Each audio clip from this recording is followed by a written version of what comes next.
Ассалаумағалейкум баршаңызға. Менің өзім есімім АЙЛЫК, Қазақстаннан, Ақтөбе қаласынан.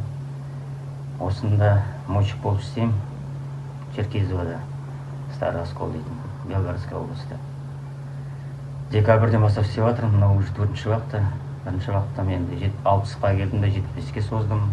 Содан кейін 45, 15 демаламда 45-тен келіп отырмын. Бәрі жақсы. Қазір айлықты да көтерді. Нормально әйтеуір. Не дейін, соғыс ешқандай жоқ. Бәрі жақсы, бәрі тыныш, тамақтарын береді, киімдерін береді. Жұмысқа апарып біледі.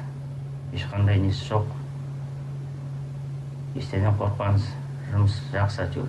Өзім үйренген, уже 4-ші вахта келіп тұрмын. Бәрі уақытында төленеді. Қазақстанда жүргендерде ақша түсіп тұрады әйтеуір. Ештеңе алдамайды. Бәрі де жақсы. Не дейін?